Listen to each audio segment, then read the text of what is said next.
I'm 68 years old now, and for 35 years I've been carrying a secret that's felt heavier with each passing day. My name is Robert Castellano, and on the morning of June 3, 1989, I met something in the Pacific Ocean that wasn't supposed to exist. She spoke to me in perfect English, warned me about things that seemed impossible at the time, and then disappeared back into the dark water before the sun came up. I've spent 3.5 decades watching her predictions come true, one after another, and I've never told anyone the full story until now. I'm telling it now because I don't have much time left. The doctors gave me a year, maybe less, and I've realized that keeping this quiet doesn't protect anyone anymore. When I pulled her up in my net that morning, tangled and exhausted, the last thing she said to me before slipping back into the ocean was this: "When the signs become undeniable, someone needs to tell them we tried to warn you." I believe that time has come. I was a commercial fisherman for 42 years, working the waters off the Northern California coast. I'm not a storyteller. I'm not someone who seeks attention or believes in fairy tales. I'm a practical man who spent his entire adult life on the water, who knows the difference between a seal and a dolphin at 200 yards in rough seas, who can read weather patterns and ocean currents better than most meteorologists. What I'm about to tell you isn't a fish story. It's exactly what happened, documented in my personal log that same morning while my hands were still shaking. I have evidence. A single scale, preserved in a waterproof container that 2 separate marine biology labs couldn't identify. Entries in my fishing log from that morning, written in my own hand. And most convincingly, the slow, methodical fulfillment of every warning she gave me about what was coming for our oceans. I've thought about sharing this story many times over the years. I almost called a reporter in 1995 when the first major fishery collapse she'd predicted actually happened. I almost told my daughter in 2003 when she was studying marine biology in college. But each time, I stopped myself. Fear of ridicule was part of it, but mostly I wasn't sure it was time yet. I wasn't sure the world was ready to hear that something intelligent has been living in our oceans, watching us, and has now decided to leave. That morning in 1989 changed the entire trajectory of my life. I fished for another 20 years after the encounter, but I never looked at the ocean the same way. I started keeping detailed records of water temperatures, fish populations, unusual sightings. I became obsessed with oceanographic research, subscribing to scientific journals, attending public lectures. My ex-wife thought I was having some kind of midlife crisis, but I was just trying to understand what I'd seen, trying to find some framework that could contain the impossible thing that had happened to me. This story begins on a fishing boat called the Mary Catherine, 47 feet long with a diesel engine that burned oil and made a sound I could identify from half a mile away. But really, it begins 3 generations back, with my grandfather who emigrated from Sicily in 1923 and started fishing the California coast with nothing but a wooden dory and hand lines. It begins with a family tradition of working the ocean, of understanding its moods and respecting its power. I was paying attention that morning, and what I saw, what I heard, what I was told by a creature that shouldn't exist has shaped every day of my life since. This is that story, told as clearly and honestly as I can manage, with the clock running out and the weight of silence finally becoming too much to bear. I started fishing with my father when I was 12 years old, spending summers on his boat, learning to mend nets, read nautical charts, and identify fish species by the way they moved through the water. By the time I was 18, I could navigate by the stars, predict weather changes by the smell of the air, and work a 16-hour shift without complaint. Fishing wasn't just our livelihood. It was our identity, our connection to something older and deeper than any of us. In 1975, when I was 23 years old, I bought my first boat with money saved from 7 years of crew work. The Mary Catherine wasn't new, but she was solid. 47 feet of fiberglass and steel, equipped with a hydraulic net hauler, a small cabin, and enough fuel capacity to stay out for 3 days if needed. I worked her hard, fishing for whatever was in season. I operated out of Bodega Bay, a small fishing community about 60 miles north of San Francisco. The harbor there was home to maybe 80 commercial boats at its peak, and everyone knew everyone else's business. It was a tight community bound together by the common understanding that the ocean could kill you if you made a mistake. I fished alone most of the time. My father had always fished with a crew, but I preferred the solitude. Working alone meant I could set my own schedule, keep my own counsel, and avoid the personality conflicts that inevitably arose. It also meant I kept all the profits, which mattered when you were trying to pay off a boat loan and build a life. I was married in 1979 to a woman named Jennifer who'd grown up in Bodega Bay and understood what it meant to be married to a fisherman. My typical routine in the late 1980s involved leaving the harbor around 3:30 in the morning, reaching my fishing grounds by 4:45, and working until mid-afternoon. I targeted areas around the Cordell Bank, an underwater seamount about 20 miles west of Bodega Bay, where the ocean floor rises from 300 feet to about 120 feet below the surface. The upwelling currents there brought nutrients from the deep water, creating a rich feeding ground that attracted rockfish, lingcod, and various species of small sharks.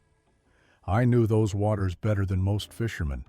I'd been working the Cordell Bank for 8 years by 1989, and I'd mapped out my own personal charts showing where the rocky bottom gave way to sand, where the fish congregated during different seasons. I had favorite spots marked by GPS coordinates, one of the first fishermen in Bodega Bay to install the equipment. I worked with gill nets mostly, nylon mesh nets about 300 feet long and 12 feet deep, weighted at the bottom and floated at the top so they hung like a curtain in the water column. Fish would swim into the mesh and get caught by their gills. It was rhythmic work, physical but not overwhelming, and it left plenty of time for thinking. By 1989, I'd been fishing professionally for 14 years. I'd survived several close calls, including a rogue wave that nearly capsized the Mary Catherine in 1983, an engine failure 30 miles offshore in 1985, and a collision with a submerged log in 1987. I'd learned to respect the ocean's power while not fearing it unnecessarily. I was 33 years old that June, in good physical condition.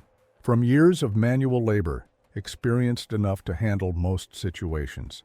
I had a wife, a 1-year-old daughter named Miriam, a paid-off boat, and a reputation as a reliable fisherman. My life was exactly what I'd planned it would be: stable, predictable, rooted in tradition and hard work. I had no reason to believe that anything unusual could happen. I'd seen plenty of marine life.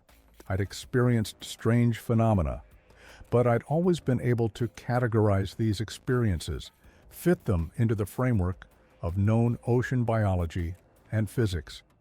I'd never seen anything that challenged my understanding of what was possible.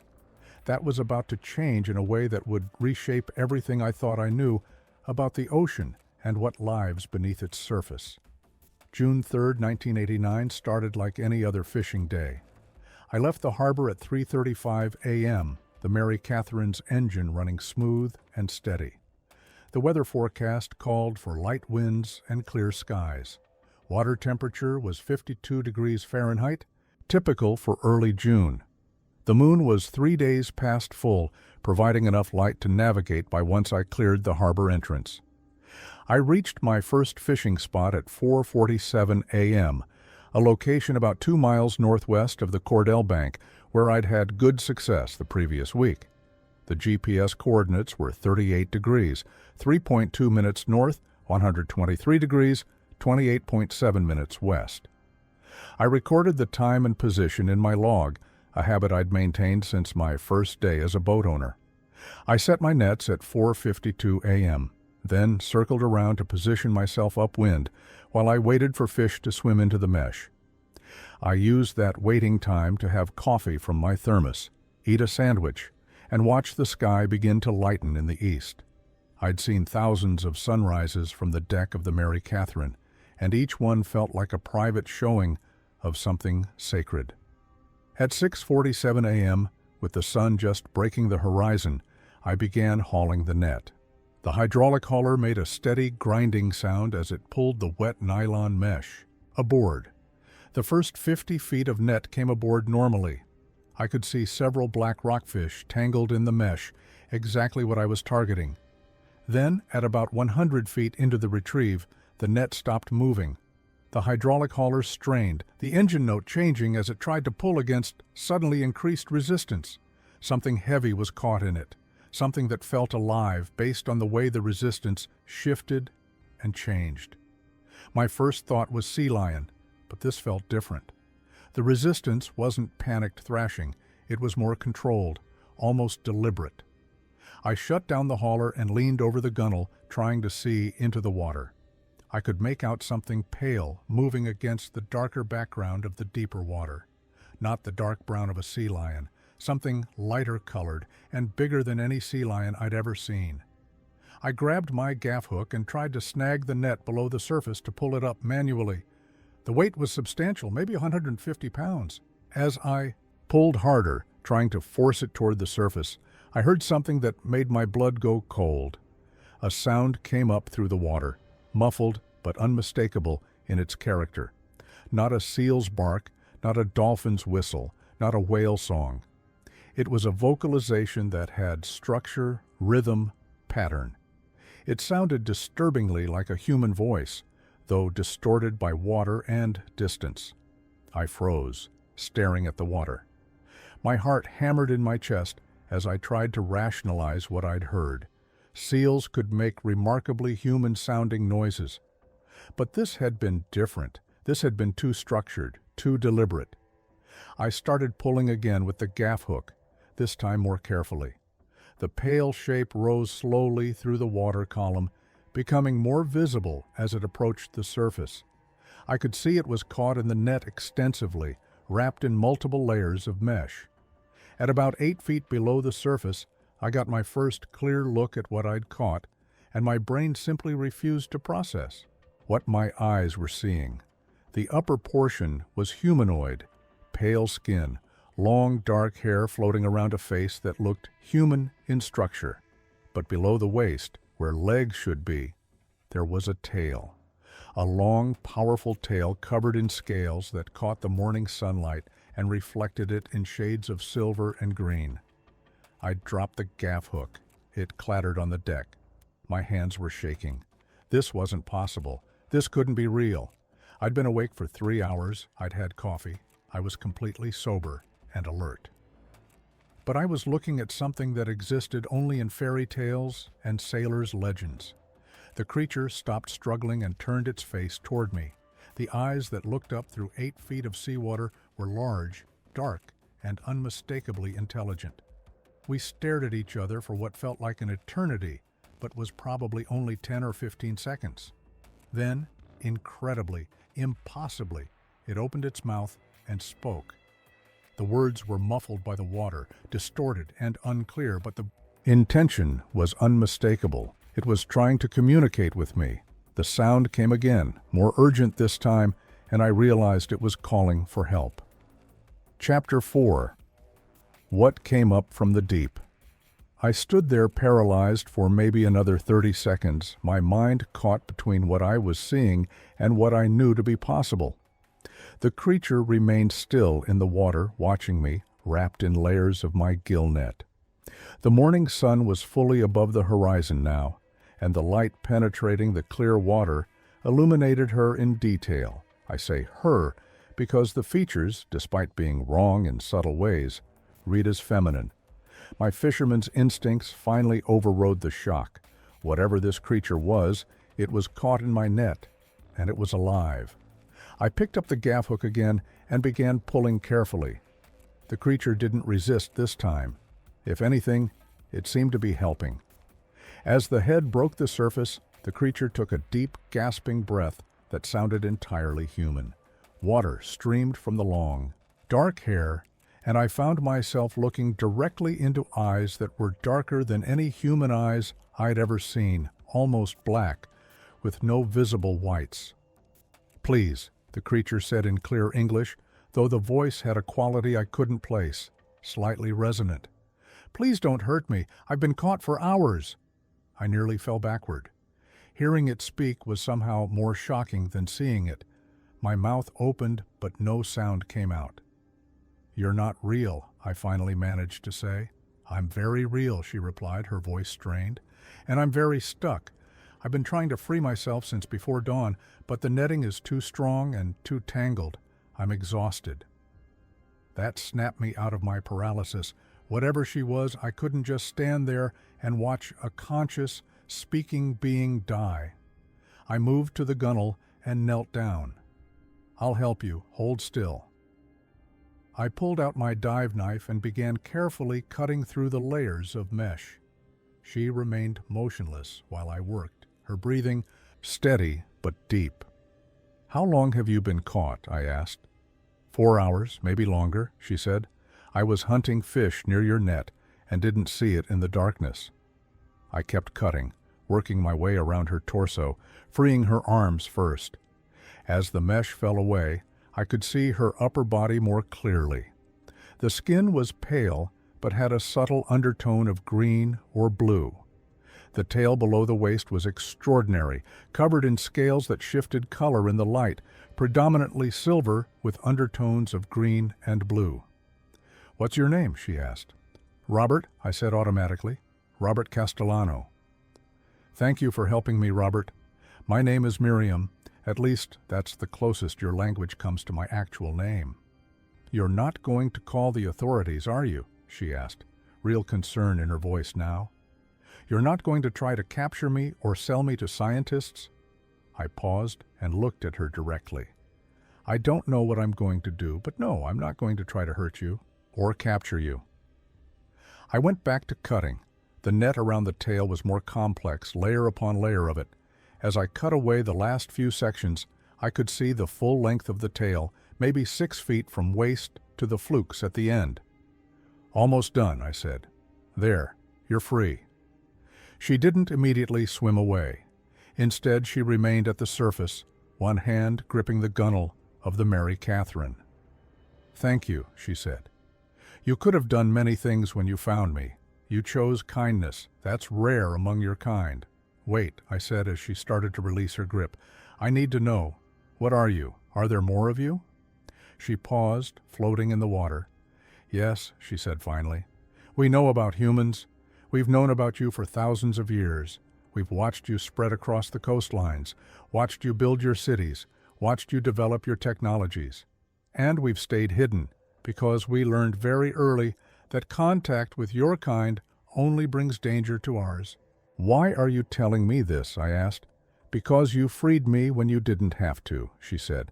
"Because I'm tired of hiding, and because what I'm about to tell you, someone needs to hear it." She looked past me at the rising sun, then back at my face. "We're leaving, Robert. My kind. We're migrating away from these waters, moving to deeper, colder places where your ships can't reach us. Within the next 50 years, there won't be any of us left in these coastal waters." "Why?" I asked. "Because of what you're doing to the ocean," she said simply, "and because what's coming is going to be worse than anything you can imagine. I need to tell you what we've seen, what we know is happening. Will you listen?" I nodded, unable to speak, and she began to explain things that would haunt me for the rest of my life. Miriam remained at the surface, one hand still resting lightly on the gunwale of my boat, her tail moving slowly beneath her to maintain position. The sun was climbing higher now, and I was acutely aware that other fishing boats could see us if they looked in our direction. But I couldn't bring myself to interrupt her. "Your species has been altering the ocean since you first learned to build boats," she began. "At first, the changes were small, local. We watched and we adapted. The ocean is vast, and for thousands of years, your impact was manageable. But something changed about 200 years ago. The pace accelerated. And now, Robert, the damage has reached a point where the ocean itself is beginning to fail." She paused, watching my face for reaction. I said nothing, just waited for her to continue. "The water is warming," she said. "I don't mean seasonally, I mean systematically, year after year, degree by degree. We've been tracking it for 3 generations. The thermoclines are shifting. Fish that used to spawn in certain areas can't anymore because the water temperature is wrong. Whole ecosystems are collapsing." I thought about the fishing reports I'd been hearing, the complaints from older fishermen about declining catches. I'd attributed it to overfishing, to natural cycles. But Miriam was describing something bigger, more systematic. "The chemistry is changing too," she continued. "The ocean is becoming more acidic. We can taste it in the water. The pH is dropping year by year, and it's affecting everything with a calcium carbonate shell. The small creatures, the pteropods, the larvae, they're dissolving. These creatures are the foundation of the food web, Robert. When they fail, everything that depends on them fails too." "How do you know all this?" I asked. "We've been studying the ocean for longer than your civilization has existed," she said. "We don't have your instruments, but we have something better. We have lived experience spanning thousands of years, passed down through generations. We notice changes you don't see because you only observe the ocean from above." "The plastic is everywhere," she said. "Pieces of it, fragments in the water column, in the bellies of fish, coating the seafloor in some areas. Some of my kind have ingested it accidentally.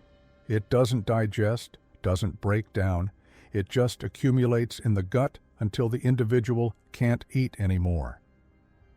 "But those things aren't why we're leaving," Miriam said, her voice taking on a different quality, more urgent. "Those are symptoms. The real problem is that your species is dumping heat into the atmosphere, and that heat is being absorbed by the ocean. Carbon dioxide from burning ancient organic matter. The atmosphere can only hold so much of it. The rest dissolves into the ocean, where it's changing everything." "I've heard about greenhouse gases," I said. "Carbon dioxide, global warming. But the scientists say it's not certain, that more research is needed." "The scientists who depend on funding from the same industries causing the problem?" Miriam asked. "Robert, we don't need more research. We can see it happening in real time. The water temperature at this location right here is 1.2 degrees Fahrenheit warmer than it was 30 years ago. These aren't predictions. These are measurements, observations we've made by living in the water and paying attention."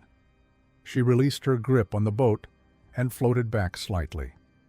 "I'm telling you this because in your lifetime, Robert, you're going to see these changes accelerate. The water will continue to warm. The fish populations will continue to decline. The storms will become more frequent and more violent. The coastlines will flood as the ice melts.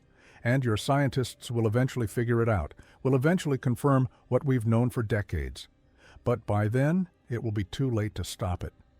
"Why tell me?" I asked. "What can I do about any of this?" "Probably nothing," she said, and the honesty of it stung. "You're one fisherman on one boat. You don't have political power or scientific credibility, but I'm telling you anyway because someone needs to know. Someone needs to hear a voice from the ocean itself saying that we see what you're doing, that we know where it leads, and that we tried to warn you."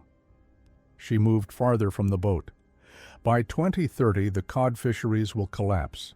By 2050, the coral reefs will be dead, unable to survive in the new chemistry and temperature. By the time you're my age, if I'm still alive, the ocean will be unrecognizable compared to what it is now." "How old are you?" I asked. 43 by your years," she said. "Young by our standards. I'll probably live to see 200 if nothing kills me first. Long enough to watch the ocean die." The casual way she said it hit harder than any dramatic declaration would have. This wasn't a prophecy or a warning meant to scare me. It was simply information delivered by someone who'd lived in the ocean her entire life. I scrambled for my notepad and started writing frantically. Miriam paused, watching me with what might have been approval. "The fish you're catching now," she said, "their populations are already in decline. You just don't see it yet because your technology keeps improving.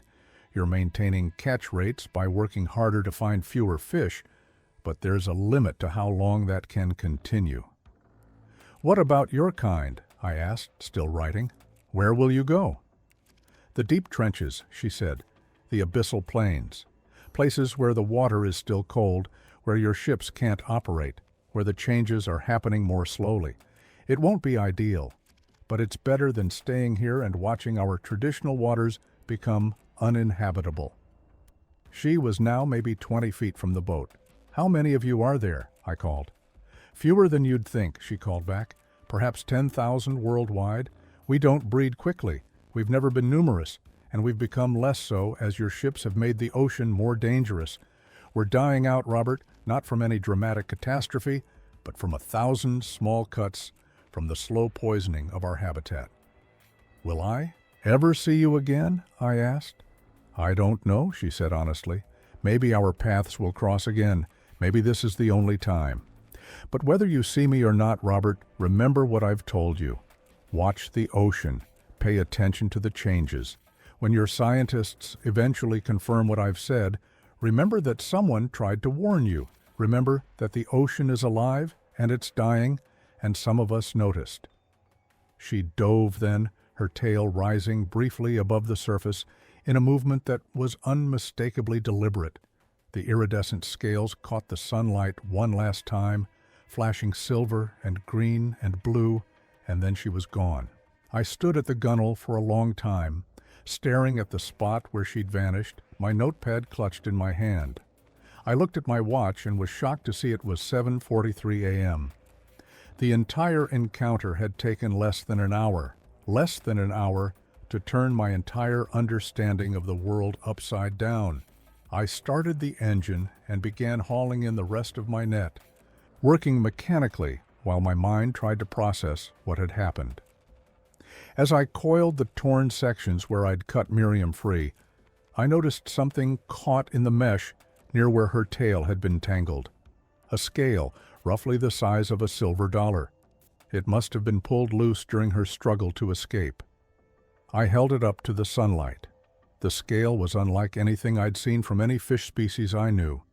The surface had an iridescent quality that shifted colors as I turned it, predominantly silver but flashing green, blue, and even hints of purple. The structure was hard, almost like a fingernail but with more flexibility. It was warm to the touch, which surprised me. Fish scales were usually cool. This one still held body heat. I looked around the empty ocean, suddenly paranoid that someone might have witnessed the encounter. The two boats I'd seen earlier were still visible to the south, but they were miles away. I was alone with this impossible piece of evidence and a notebook full of predictions that sounded like science fiction. I placed the scale carefully in a small waterproof container I kept in the cabin. Then I returned to my notebook and read what I'd written during Miriam's warning. The handwriting was shaky, rushed, but legible. Cod fisheries collapse by 2030, coral reefs dead by 2050, sea level rise accelerating, ocean acidification. It read like the outline of an environmental disaster film.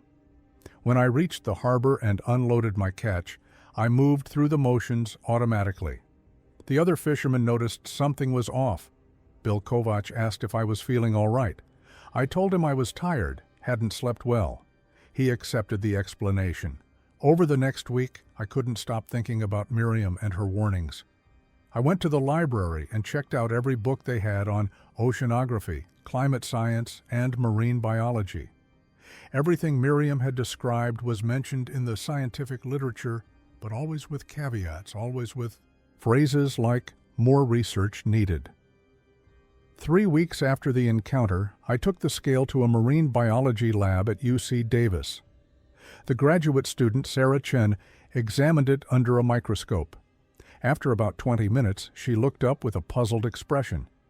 "The structure is unusual," she said. "It's definitely organic, definitely from a marine animal. But the cell pattern doesn't match any fish species I'm familiar with." A week later, Sarah called. "We ran several tests," she said. "The results are inconsistent. The keratin structure is similar to fish scales, but with significant differences.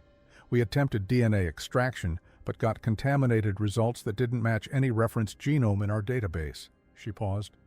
"My advisor thinks the sample is synthetic, not biological at all." I took the scale back and drove home. The experience confirmed what I'd already suspected. There was no way to prove what had happened without producing Miriam herself. I sealed the scale in the container with desiccant packets, then hid it in my garage. I didn't mention it to Jennifer. I didn't mention Miriam. I just went back to fishing and tried to live a normal life while carrying this impossible secret. But I kept watching. I kept recording. And over the years, I watched Miriam's predictions start coming true with terrible precision. The first major confirmation came in 1992, just 3 years after my encounter with Miriam. The cod fishery off the coast of Newfoundland collapsed completely. Canadian officials had closed the fishery indefinitely after centuries of productive harvesting. 35,000 people lost their jobs overnight. Miriam had said 2030 for the complete collapse, but she'd been describing a process, not a single event. The Newfoundland collapse was the beginning. I pulled out my notebook from June 3, 1989, and reread her words. She'd been right, just earlier than her estimate. I started collecting newspaper articles about ocean changes, coral bleaching, events in the Caribbean in 1998, studies showing increasing ocean acidification, reports of fish species shifting their ranges northward. Each article felt like another piece of evidence that Miriam had told me the truth. Jennifer noticed my obsession with ocean news. I subscribed to scientific journals that most commercial fishermen would never bother reading. I attended public lectures at marine research facilities. She asked me several times what had triggered this intense interest, and I always gave vague answers about wanting to understand the changes I was seeing. The truth was that I was watching a slow-motion catastrophe unfold exactly as Miriam had predicted, and I had no one to talk to about it. I couldn't tell Jennifer without sounding insane. I couldn't go public without evidence that wouldn't be dismissed. So I just watched and documented and felt increasingly helpless. Maria was in college by then, studying environmental science. She'd grown up watching me track oceans changes, and it had influenced her career choice. During one of her visits home, she asked me directly why I cared so much about this particular issue. "I've seen the changes over 30 years of fishing," I said. "The water's warmer, the fish are different, the storms are stronger. I don't want your generation to inherit a dead ocean." We spent the next year working on a paper documenting 3 decades of water temperature measurements and fish catch data from Bodega Bay. We published it in a small regional journal in 2005. It wasn't groundbreaking science, but it added one more voice to the growing chorus of evidence. By 2010, the Arctic sea ice was melting faster than any models had predicted. Scientists were shocked by the rate of change. I wasn't. Miriam had described this 21 years earlier. I retired from commercial fishing in 2011 at age 59. The rockfish populations I'd relied on for decades were now under strict quotas. Many of my traditional fishing grounds had been designated as marine protected areas. The ocean I'd known in 1989 had fundamentally changed. In 2015, I pulled out the scale I'd saved from 1989. It had been sealed in its container for 26 years. I opened it carefully, half expecting it to have degraded. But it looked exactly the same, still iridescent, still structurally intact. I took it to the California Academy of Sciences in San Francisco. The researcher, Dr. Harold Westfield, spent a long time looking at it under various types of microscopy. "This is extraordinary," he said finally. "The structure is unlike anything in our comparative collection. The iridescence comes from a nanoscale structure in the layers. But I've never seen it in a marine organism at this scale and complexity." I took the scale home and sealed it back in its container. That was the last time I showed it to anyone.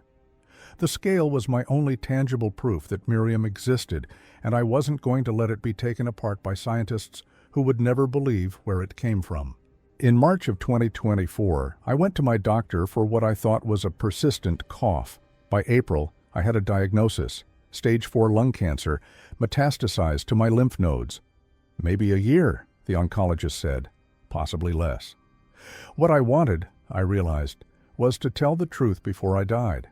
I'd carried Miriam's secret for 35 years, and I'd watched every single thing she'd warned me about come to pass. The time for silence was over. I started writing this account in May, working on it between chemotherapy sessions. I organized all my documentation, the notebooks, the newspaper clippings, the scientific papers, the temperature records. I dug out the scale from its hiding place and placed it in a safe deposit box with instructions for Maria to retrieve it after my death. In June 2024, exactly 35 years after my encounter with Miriam, I went back to the Cordell Bank. Maria rented a boat and came with me. We motored out to the coordinates where I'd caught Miriam in my net, and I stood at the gunwale looking at the water. "This is where it happened," I said quietly. "Where what happened, Dad?" I'd spent 35 years deciding whether to tell her. Now, with months left to live, the decision seemed obvious. Something I've never told you or your mother, something that changed how I see the world. I told her everything: the net that wouldn't pull, the creature caught in the mesh, the conversation with Miriam about ocean changes, the predictions that had all come true, the scale in the safe deposit box. I spoke for over an hour while we drifted on the calm water. When I finished, she was quiet for a long time. Finally, she said, "Do you believe it really happened?" "I have the scale," I said. "I have my notes from that morning. I have 35 years of watching her predictions come true, with accuracy that would be impossible for a hallucination. Yes, I believe it happened." "Then why didn't you tell anyone?" "Who would have believed me?" I said. "A fisherman? Claiming he met a mermaid who warned him about climate change? I would have been dismissed as crazy, and going public would have endangered her kind." Maria looked out at the ocean. "But you're telling me now. Why?" "Because she said someone needed to know," I answered. "She said when the signs became undeniable, someone needed to tell people that her kind tried to warn us. Well, the signs are undeniable now. Everything she told me is in the scientific literature, confirmed by thousands of researchers." We stayed at the coordinates for another hour. I don't know what I was hoping for, maybe that Miriam would surface again. But the ocean remained empty. If she was down there, she didn't reveal herself. When we got back to harbor, Maria hugged me on the dock. "I believe you," she said, "and I'll make sure people hear it after you're gone." That was 3 months ago. The chemotherapy has stopped working. The cancer is progressing. My doctor says I probably have until January, maybe February. I've used this time to finish writing everything down. I want to be clear. I'm not claiming Miriam and her kind are the only ones who understand what's happening. Human scientists have done extraordinary work documenting climate change, ocean acidification, species collapse. Miriam's warnings don't diminish their work. If anything, her predictions confirm it from a completely independent source. What I am saying is that the ocean is alive in ways we don't fully understand, that intelligent beings have been living alongside us in the water, watching us, and that they've made the decision to leave rather than continue watching us destroy their home. They're migrating to the deep trenches, abandoning thousands of years of territory because we've made it uninhabitable. I don't know if Miriam's still alive, if she made it to the deep waters safely. I hope she's alive. I hope she's safe. I hope that somewhere in the cold darkness of the deep ocean, her kind has found refuge. But I know this.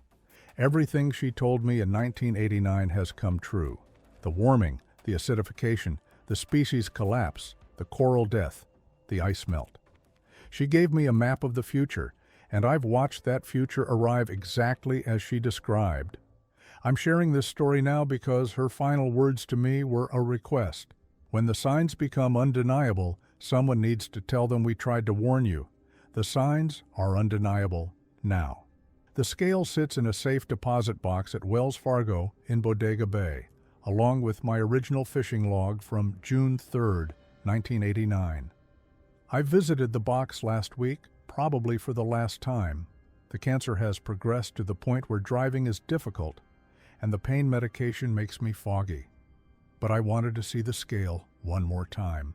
It hasn't changed.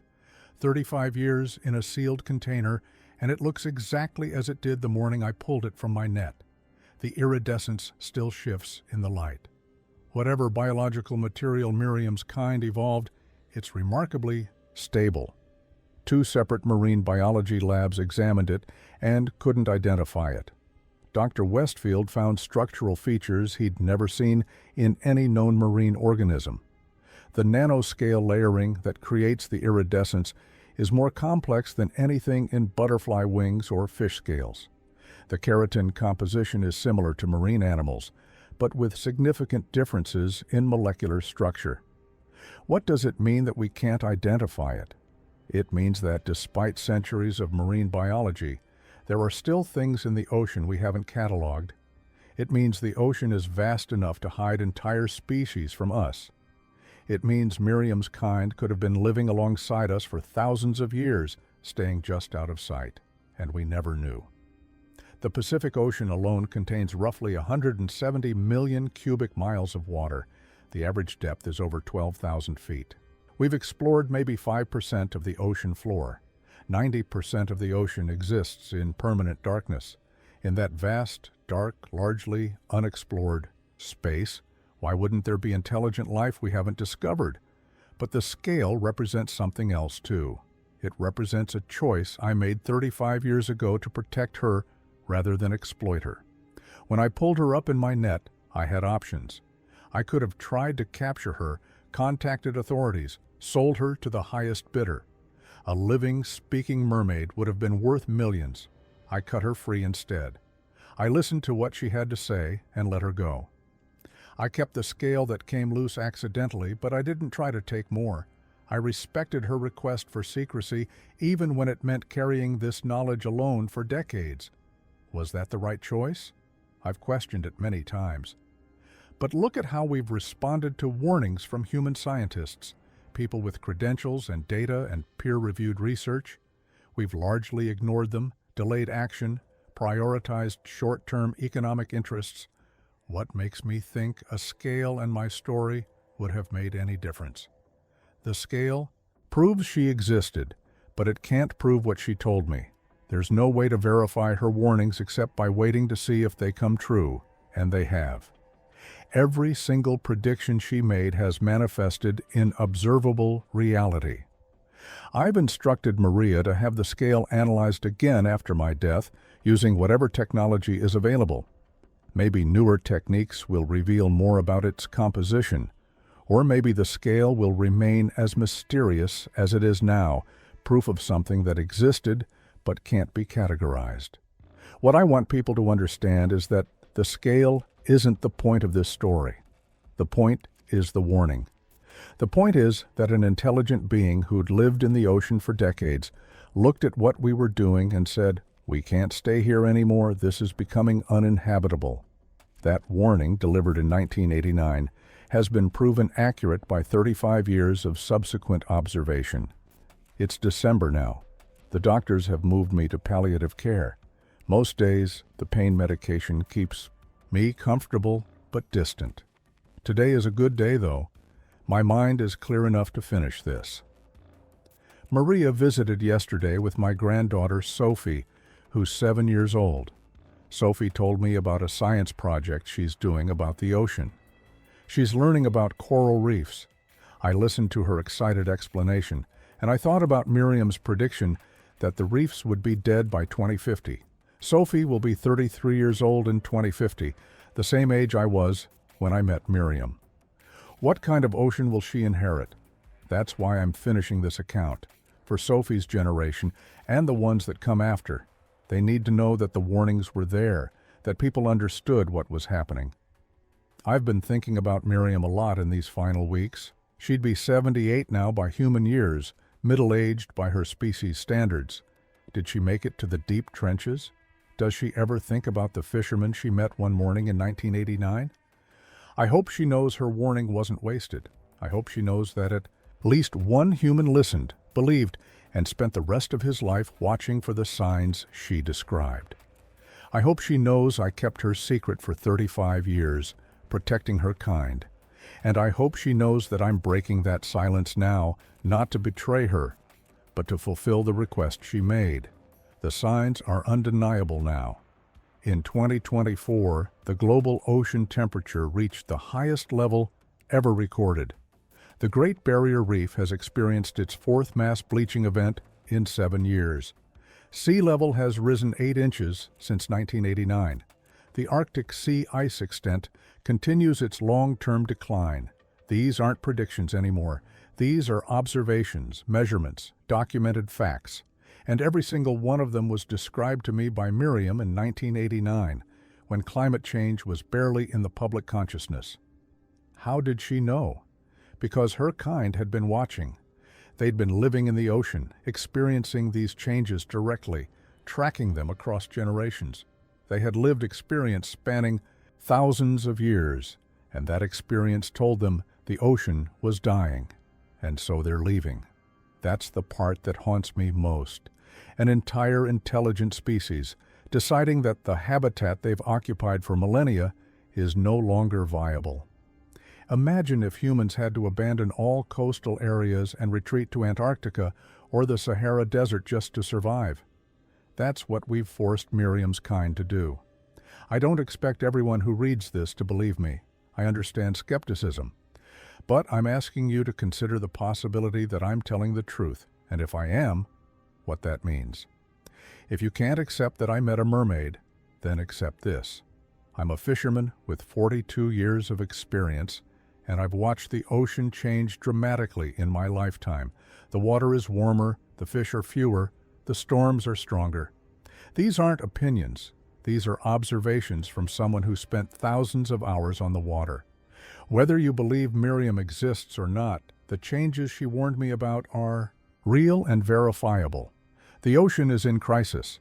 It's absorbing 90% of the excess heat from greenhouse gases. It's absorbing a quarter of our carbon dioxide emissions. It's losing oxygen. It's becoming stratified. This isn't speculation. This is scientific consensus, documented in thousands of research papers. Miriam's warnings align perfectly with this research. I'm not a hoaxer. I'm a dying fisherman who had an impossible encounter 35 years ago and has carried that weight ever since. I'm telling this story now because I made a promise, and because my granddaughter deserves to inherit an ocean that still supports life. If Miriam's kind is out there in the deep trenches, I want them to know. Not all humans ignored the warnings. Some of us listened. Some of us tried to sound the alarm. Some of us changed how we lived because we understood what we were doing to your home, to our home. It wasn't enough. We didn't act fast enough. The damage is done and still accelerating. But some of us tried. Some of us cared. Some of us believed you when you said the ocean was dying. To everyone reading this, the ocean is still alive. Barely, but there's still time to stabilize it, to reduce the damage. It requires political will, economic sacrifice, international cooperation, and a fundamental change in how we relate to the natural world. Miriam's kind understood this. They lived in balance with the ocean for thousands of years. We've spent a few centuries destroying that balance. Learn from their example. Listen to the warnings from scientists, from environmentalists, from old fishermen. The warnings are all saying the same thing. We're running out of time. This is my last message. By the time you read this, I'll be gone. But the scale will remain, physical proof of something extraordinary. The notebooks will remain. And this account will remain, my testimony of an impossible morning, and a warning that came true. I met a being who shouldn't exist. She told me things that seemed impossible. And I've spent 35 years watching her words become reality. Believe it or don't. But believe this. The ocean is dying, we were warned, and time is running out. My name is Robert Castellano. I was a commercial fisherman for 42 years. On June 3, 1989, I met someone who changed everything I thought I knew about the world. And now, at the end of my life, I'm fulfilling the promise I made to her. We were warned.